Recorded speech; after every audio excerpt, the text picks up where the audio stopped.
It's been 43 years since a president or presidential candidate was injured in an assassination attempt, but political violence in this country is not unusual.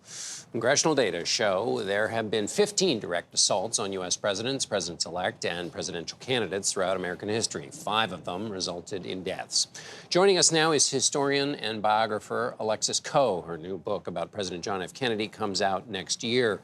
Good morning. Thanks a lot, Alexis, for being with us. I want to start at the beginning, going back all the way to the first one with Andrew Johnson.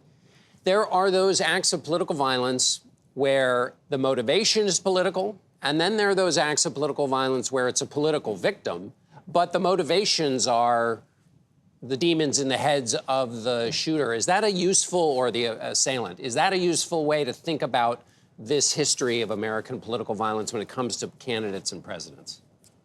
Absolutely. There's the tendency in early America to declare anyone who acted in a way that seemed at odds with reason, that their act of violence, for example, would surely end in either their death, their arrest, their imprisonment. That seemed to strike Americans as completely insane. There were people who were declared lunatics. There were politically motivated attacks. Those were often ascribed early on to anarchists. And then we have people who are simply reacting to something that is happening in the world. So, for example, with Robert Kennedy, the assassin who was successful was motivated by, ironically, Palestinian and Israeli conflicts. And we are grappling, as all humans do, to try to make meaning of this horrible assassination attempt, but we still don't know the shooter's motives.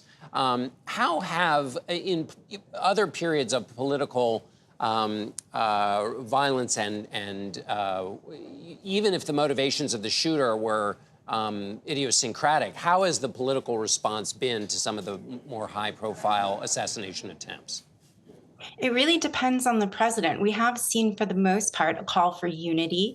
There have been moments in which a president who has suffered an attack, if they do recover, there are often these lengthy times of recovery, anywhere from 19 days to months, as we saw with Garfield.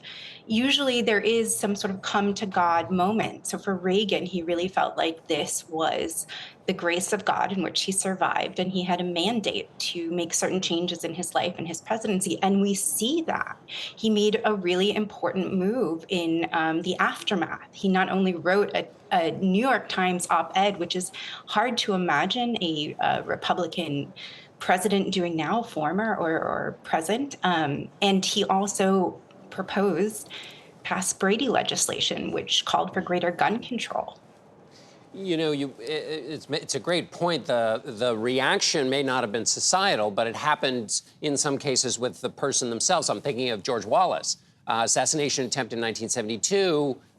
The assailant was not politically motivated. He wanted to be a star and thought this was a way to do it. But Wallace's reaction changed his life. It did. It absolutely did. He was also paralyzed, so the attack changed his life. And then in the aftermath, he looked at his history of racism and tried within his ability at that point in his life to make certain amends. And then we see people reacting in the opposite manner. I'm thinking of Andrew Jackson when Trump was first running for president, and then when he was president. There were so many comparisons to Andrew Jackson. Is he like him? Is he not like him? And there is one thing that occurs to me in this context. I hadn't thought about it in those years, which is when Jackson was leaving office, he was asked if he had any regrets. And this is 2 years after someone attempted to murder him out of political motivations. And Andrew Jackson said, "My only regret is that I didn't kill." And he named his political enemies, including John C. Calhoun. Let me ask you, Alexis, maybe Jackson, the first one to actually try to attack their assailant with his cane, but that's a side road. Alexis, this question of unity, it's a word, great. But what presidents and political actors and leaders have actually done the business of publicly trying to make unity, foment unity, do the hard work of unity more than just using that word? Right, because we have this tendency to use words like civility and unity in the aftermath of some sort of tension or violence, and then not see much behind those words. But I would actually like to go to our founding era, to our first president when he was the great general, George Washington, the subject of my last book. It was really important to him to project stability. And he wanted to do that in order to show the rest of the world that this was not a rebellion, the American Revolution. That's what the British were calling it, a rebellion to get quashed. It was a revolution. And that after it was done, America would take its rightful place among other great older nations and be someone to trade with and depend upon. And America, of course, inspired an age of Oh, revolution. And what do we see after? The French Revolution, which is quite bloody. okay. So I think Oh, that's important. Alexis, we're running out. Alexis Coe, thanks so much for being with us. We'll be right back.